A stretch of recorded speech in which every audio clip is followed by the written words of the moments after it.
প্রাক্তন বিধায়কের কার্যালয়ে তল্লাশি, উদ্ধার সরকারি ত্রাণ সামগ্রী ও স্বাক্ষরিত ফাঁকা নথি। পূর্ব বর্ধমানে চাঞ্চল্য। পূর্ব বর্ধমানের মেমারিতে প্রাক্তন বিধায়কের কার্যালয় থেকে বিপুল পরিমাণ সরকারি ত্রাণ সামগ্রী ও একাধিক গুরুত্বপূর্ণ নথি উদ্ধারের ঘটনাকে কেন্দ্র করে ব্যাপক চাঞ্চল্যের সৃষ্টি হয়েছে। সোমবার নবনির্বাচিত বিধায়ক মানব গুহের প্রতিনিধিদের উপস্থিতিতে পুলিশ প্রাক্তন বিধায়কের কার্যালয়ে তল্লাশি চালায়। দীর্ঘক্ষণ ধরে চলা এই তল্লাশির পর উদ্ধার হয় বিভিন্ন ধরনের সরকারি ত্রাণ সামগ্রী।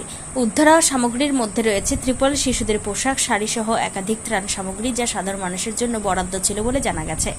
এছাড়াও তল্লাশির সময় বেশ কিছু গুরুত্বপূর্ণ নথিপত্র উদ্ধার হয়। অভিযোগ, উদ্ধার হওয়া কিছু চিঠিতে শুধুমাত্র স্বাক্ষর করা ছিল, কিন্তু চিঠির মূল অংশ সম্পূর্ণ ফাঁকা ছিল। এমনকি প্রাক্তন বিধায়ক এবং প্রাক্তন সাংসদের স্বাক্ষরযুক্ত কিছু ফাঁকা নথিও উদ্ধার হয়েছে বলে সূত্রের দাবি। এই ঘটনাকে কেন্দ্র করে এলাকায় তীব্র চাঞ্চল্য ছড়িয়ে পড়ে। তল্লাশির সময় উপস্থিত ছিলেন বিধায়ক মানব গুহ। তিনি প্রশ্ন তোলেন, সাধারণ মানুষের জন্য বরাদ্দ সরকারি ত্রাণ সামগ্রী কিভাবে একটি রাজনৈতিক কার্যালয়ে মজুত রাখা হয়েছিল। তার বক্তব্য, যে সমস্ত ত্রাণ সামগ্রী এখানে উদ্ধার হয়েছে তা সাধারণ মানুষের হাতে কেন পৌঁছায়নি তার জবাব দিতে হবে। সরকারি সম্পদ দলীয় কার্যালয়ে কিভাবে এলো তা খতিয়ে দেখা প্রয়োজন। ঘটনার পর থেকেই রাজনৈতিক মহলে শুরু হয়েছে জোর বিতর্ক। এটি প্রশাসনিক গাফিলতির ফল, নাকি এর পেছনে অন্য কোনো কারণ রয়েছে তা খতিয়ে দেখতে তদন্ত শুরু করেছে মেমারি থানার পুলিশ। উল্লেখ্য, সম্প্রতি রাজ্যের বিভিন্ন জেলায় একাধিক দলীয় কার্যালয় থেকে সরকারি ত্রাণ সামগ্রী উদ্ধারের ঘটনা সামনে এসেছে। সেই তালিকায় এবার যুক্ত হল পূর্ব বর্ধমানের মেমারিও। প্রাক্তন বিধায়কের কার্যালয় থেকে সরকারি সামগ্রী ও স্বাক্ষরিত ফাঁকা নথি উদ্ধারের ঘটনায় নতুন করে রাজনৈতিক বিতর্ক তীব্র হয়েছে। পূর্ব বর্ধমান থেকে সুমন বিশ্বাসের report, crime press, Bengal news.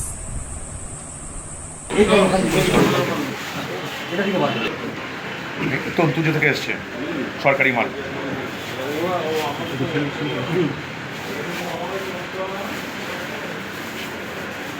এত জিনিস এখানে পড়ে রয়েছে, আর এদিকে স্টেশনে বেকার বেকার মানুষরা কষ্ট করছে। এদিকে নাও, এদিকে রাখো।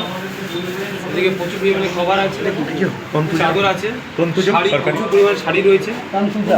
ভালো হচ্ছে 12.5 শাড়ি, যেটা 112 টাকা আর পাওয়া যায় না, মানে মন্ত্রী ধরনের মজা হ্যাঁ, এটা গরিব মানুষের জন্য না, এটাও শাড়ি। বিপর্যয় ব্যবস্থাপনা দপ্তর, পশ্চিমবঙ্গ সরকার। এটা তো শাড়ি। শাড়িতে তো কিছু লেখা থাকবে না, কোম্পানির নাম, শাড়ি দোকানের জেনারেল লেখা থাকবে। আমি দাদার সঙ্গে কথা বলি। এইটা যারা পরে, এইটা যেটা পরে, এটা নিচে, ঠিক আছে, সরকারি স্ট্যাম্প রয়েছে তো। বিপর্যয় ব্যবস্থাপনা দপ্তর, সরকারি স্ট্যাম্প রয়েছে। বাচ্চাদের জামা কাপড়, পাঞ্জাবি, ঠিক আছে। বাচ্চাদের জামাগুলো কি লেখা আছে? প্যাকেট লেখা থাকবে, জামায় কিছু লেখা থাকবে না, প্যাকেটে থাকবে। সবই সরকারি মাল। চলো, কুর্তি।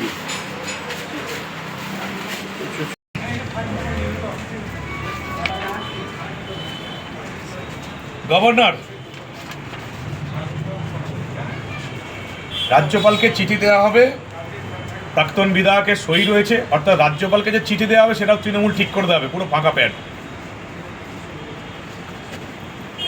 মানে বিধায়ক, প্রাক্তন বিধায়ক এতটাই দায়িত্বজ্ঞানহীন যে একটা রাজ্যপালকে, একজন অনারেবল রাজ্যপালকে চিঠি দিচ্ছেন, ফাঁকা ছেড়ে দিয়েছেন, সই করে দিয়েছেন, অর্থাৎ তৃণমূল বুঝে নেবে।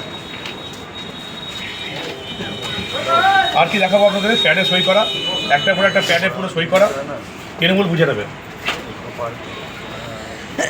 বায়োডাটা উদ্ধার হলো। এই বায়োডাটাকে এখন পরীক্ষা করে দেখতে হবে যে এরা শিক্ষকের চাকরি চুরি, নিয়োগ দুর্নীতিতে ছিল, নাকি অলরেডি শিক্ষক হয়ে আছে, তাদের এদিক ওদিক ট্রান্সফারের জন্য টাকা লুটেছে, সেটা দেখতে হবে। আর আপনারা ভেতরে গিয়ে দেখবেন ত্রাণের তিরপল, বাচ্চাদের জিনিসপত্র সরকারি, মহিলাদের শাড়ি, সমস্ত কিছু, গরিবদের যাবতীয় উপকরণ বোঝাই করা রয়েছে গোটা অফিসটায়, যেটা গরিবরা পায়নি, কিন্তু তৃণমূলের অফিসে সব কিছু রয়েছে, কম্বল সব কিছু বোঝাই করা রয়েছে। বাকিটা আপনারা দেখে দেবেন। সাদা থান কিছু রয়েছে, আমি জানি না সাদা থানটা কেন পাঠানো হয়েছিল। যে বায়োডাটাগুলো উদ্ধার হয়েছে, এগুলো কি আপনারা সংগ্রহ করলেন? এখান থেকে এগুলো পরীক্ষা করে দেখতে হবে, বাকি সব পুলিশ দেখছে। পুলিশ সংগ্রহ করলে? আমাদের কাছে অভিযোগ এসেছিল, আমাদের লোকের এখানে জড়ো হয়েছিল, আমি পুলিশকে সঙ্গে নিয়ে ঢুকেছি, পুলিশকে সঙ্গে নিয়ে ঢোকা হয়েছে, বাকিটা পুলিশ ব্যবস্থা করছে। আশা করি এই যেগুলো আছে, বিপুল পরিমাণ কম্বল, বাচ্চাদের জামা কাপড়, মহিলাদের শাড়ি, ধুতি বুতি উদ্ধার হয়েছে, এগুলো আশা করছি আমি গ্রামের মানুষকে পৌঁছে দেওয়ার ব্যবস্থা করতে পারবো। তৃণমূলের এই অফিসটার প্রতি মানুষের একটা সন্দেহ ছিল। আমাদের লোকেরা এখানে এসেছিল, পুলিশকে নিয়ে ভেতরে ঢুকলাম, তারপর দেখা গেল ত্রাণের প্রচুর পরিমাণে জিনিসপত্র রয়েছে, তিরপল রয়েছে, বাচ্চাদের জামা কাপড় রয়েছে, মহিলাদের শাড়ি রয়েছে, কিছু সাদা থান রয়েছে। এটা রিলিফের কিনা আমি জানি না, সাদা থান কেন রাখা হয়েছিল। প্লাস প্রচুর পরিমাণে চিঠি উদ্ধার হয়েছে অনারেবল গভর্নমেন্টকে, এটা হচ্ছে গভর্নরকে ফিনান্সিয়াল অ্যাসিস্ট্যান্টের চিঠি পাঠানো হচ্ছে, যেখানে প্রাক্তন বিধায়কের সই রয়েছে কিন্তু বাকি পুরোটা ফাঁকা। অর্থাৎ তৃণমূল অফিসে তৃণমূল ঠিক করবে যে ফিনান্সিয়াল অ্যাসিস্ট্যান্টটা কে পাবে, নাম ফাঁকা। মানে কত বড় অপদার্থতা হতে পারে। বিধায়কের কার্যালয় ছিল প্লাস তৃণমূলের কার্যালয় ছিল, দুটো একসঙ্গে ছিল। বিধায়ক বসতেন, তৃণমূলের পার্টি অফিস ছিল এটা। রাজ্যপালকে চিঠি লেখা হচ্ছে, বিধায়কের সই রয়েছে, কারা অ্যাসিস্ট্যান্ট পাবে সেটা তৃণমূল অফিস থেকে ঠিক হবে। শুধু রাজ্যপাল নয়, এমনকি নিজের দলের মুখ্যমন্ত্রীকেও ছাড়েনি। মুখ্যমন্ত্রীকে চিঠি লেখা, পুরোটা ফাঁকা, প্রাক্তন বিধায়কের সই। অর্থাৎ সিএম কে চিঠি লিখলেও সেটা তৃণমূল ফর্ম ফিল আপ করে দেবে। বাকি প্রচুর পরিমাণে বায়োডাটা রয়েছে। কিসের বায়োডাটা এখন পরীক্ষা করে দেখছে পুলিশ। এগুলো চাকরি চুরির বায়োডাটা নাকি অলরেডি চাকরি পেয়েছে তাদের কোনো ট্রান্সফারের জন্য টাকা নেওয়া হয়েছে, সেটা এখন পুলিশ তদন্ত করে দেখছে। আপনারা ভেতরে যেতে পারেন। প্রচুর পরিমাণে ত্রাণ সামগ্রী, প্রত্যেকটা হচ্ছে পশ্চিমবঙ্গ সরকারের। বর্ষাকাল আগের বছরই চলে গেছে, এই বর্ষাকাল এখন সবে আসছে। অতএব যে ত্রাণ সামগ্রীটা সাধারণ মানুষের, গরিব মানুষের পাওয়া উচিত ছিল, সেটা তৃণমূলের অফিসে শুধুমাত্র তৃণমূলের লোকেরা পাচ্ছে। অবিশ্বাস্য ব্যাপার, আমি কখনো দেখিনি যে রাজ্যপালের কাছে ফাইন্যান্সিয়াল অ্যাসিস্ট্যান্টের জন্য চিঠি পাঠানো হচ্ছে, সেটা তৃণমূলের অফিসে ফর্ম ফিল আপ হবে। বিধায়ক আগে সই করে রেখে দিয়েছে।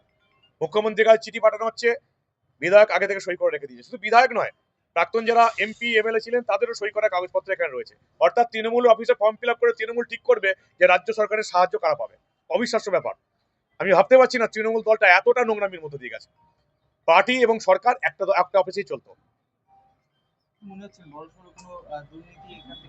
বিশাল দুর্নীতি। তিরপল চোর বলে তো তৃণমূলের অভিযোগে ছিল, সেটা আজকে আরেকবার প্রমাণ হয়ে গেল। তিরপল রয়েছে, গরিব মানুষের জামা কাপড় রয়েছে, গ্রামের মহিলাদের শাড়ি রয়েছে, কম্বল রয়েছে, সাদা থান রয়েছে। সাদা থান রিলিফের থান নাকি 2026-এর ভোটে জিতলে বিজেপি কর্মীদের মারার পরে দেওয়া হতো, সেটা তো এখন পুলিশ বিচার করবে। পশ্চিমবঙ্গ সরকার বিপর্যয় ব্যবস্থা দপ্তর স্ট্যাম্প মারা আছে পশ্চিমবঙ্গ সরকারের। অভিযোগ পুলিশ দেখছে, আমাদের লোকেরা অভিযোগ করবে। আমরা চাইছি দোষীরা ধরা পড়ুক। যারা এই রকমের দুর্নীতি করেছে তারা গারদে ঢুকুক, আমরা শুধু এটাই চাই। আমি অন্তত এটা চাই যে দোষীরা গারদে ঢুকুক। তবে যারা বাংলার মানুষ, যে তৃণমূলকে হটিয়ে এতদিন পরে পদ্মফুল ফুটিয়েছে, বিজেপিকে এনেছে, পরিবর্তন চেয়েছে, তারা সবচেয়ে বেশি সুখী হবে যদি এই চোরগুলো গারদে ঢোকে। গোটা রাজ্যের সঙ্গে সঙ্গে পূর্ব বর্ধমান একের পর এক মাথা যেত, তপন দাস থেকে শুরু করে তপন চট্টোপাধ্যায়, সব চোরগুলো ঢুকছে, মাথা নয়। এগুলো সবই তৃণমূল আমলের সবচেয়ে বড় দুর্নীতিবাজ, এগুলো আগে ঢুকছে। আমাদের মেমারিতেও আছে, দেখা যাক পুলিশ প্রশাসন কবে আমাদের মেমারির চোরগুলোর বিরুদ্ধে ব্যবস্থা নেয়। যেটা দেখা যাচ্ছে যে প্রাক্তন বিধায়ক যিনি ছিলেন তিনি বর্ষিয়ান একজন বিধায়ক ছিলেন, এই বিষয়টা কি তার সঙ্গে কি কথা বলা সম্ভব? তৃণমূলে বর্ষিয়ান ভালো এসব কিছু নেই। তৃণমূল মানে চোর। 100টা লোক দেখলে খুব বেশি হলে হয়তো একটাও ভালো মানুষ পাওয়া যাবে না, একটা পাওয়া যেতে পারে 1%। 100টা লোক দেখলে বাকি সবাই তৃণমূলটা করেছে শুধু চুরি এবং দুর্নীতির জন্য, এবং তৃণমূলটা এখন ফাঁকা হয়ে যাচ্ছে ওই জন্য। এই সবাই কেউ বিজেপিতে ঢোকার চেষ্টা করছে, কেউ আবার যদি জায়গা না পায় সিপিএম এ ঢুকবে। তৃণমূল বলে কোনো দলটার কোনো অস্তিত্ব থাকবে না, কারণ তৃণমূল দল বলে কিছু নেই। তৃণমূলে সবাই একজোট হয়েছিল শুধুমাত্র চুরি এবং দুর্নীতি করার জন্য। পুরো ভোটের পর এই তৃণমূলে মমতা ছাড়া আর কেউ থাকবে না। ভাইপো বিদেশ পালাবে আর বাকি সব চোর দুর্নীতিবাজ এদিক ওদিক ঢোকার চেষ্টা করবে। তৃণমূল কোনো রাজনৈতিক দলই নয়।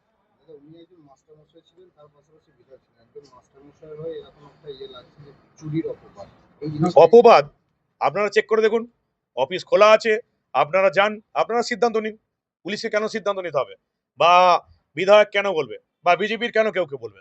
আপনারা সাংবাদিক আছেন, আপনারা চেক করে দেখুন, সিদ্ধান্ত আপনাদের। কারোর অভিযোগ আপনাকে নিতে হবে না। অফিস খোলা আছে, 3টে তলা ঘুরে দেখুন, কাগজপত্র দেখুন, আপনারা সিদ্ধান্ত নিন। কেউ অভিযোগ করছে না। জেলা ডিপিএসসি চেয়ারম্যান ছিলেন, তারপরেও এই যে একটা পদে বসে এই ধরনের বিষয়গুলো, এটা কি? দেখুন, তৃণমূল মানে শুধুমাত্র নিজেদের লোককে দিয়ে পাইয়ে গেছে, কোন রকম গ্রামের মানুষের দেখেনি। যদি দেখতো তাহলে এই যেগুলো আমরা উপরে দেখে এলাম বা আপনারা দেখে এলেন, এগুলো আগের বর্ষাতে গ্রামবাসীরা পেয়ে যেত। এটা তো ভোটের আগের ঘটনা। যা মালপত্র দেওয়া আছে সবই বিপর্যয় মোকাবিলা দপ্তর থেকে এসছে, অর্থাৎ আগের বর্ষার পরে এসছে। আগের বর্ষাতে এগুলো ডিস্ট্রিবিউট তো হয়নি, আর এবারও তো বর্ষা আসেনি। অর্থাৎ চুরি দুর্নীতি শুধুমাত্র নিজের লোককে দেবো, নিজের লোককে দিয়ে যেগুলো বাকি পড়ে আছে সেগুলো গ্রামের মানুষকে দেবো না। আর সেই জন্য মানুষ শাস্তি দিয়েছে, ছুঁড়ে ফেলে দিয়েছে। পুরো ভোটে মেমারি থেকেও সাফ হয়ে যাবে। আপনি কিছু বায়োডাটার কথা বলছিলেন, কিছু বায়োডাটা পাওয়া গেছে। প্রচুর পরিমাণে বায়োডাটা, পুরুষ এবং মহিলার বায়োডাটা পাওয়া গেছে। এই বায়োডাটাগুলো চাকরি চুরির সঙ্গে কিছুটা থাকতে পারে, বা কিছু বায়োডাটা হয়তো আছে যারা অলরেডি শিক্ষক হয়ে গেছে, তাদের এদিক ওদিক ট্রান্সফারের ব্যাপার আছে, সবটাই টাকা খাওয়ার ব্যাপার আছে। বাকিটা পুলিশ চেক করে দেখছে, সবটা তো আমরা চেকিং করতে পারিনি। মেমারি থানার পুলিশ আছে, ওনারা চেক করে দেখছেন।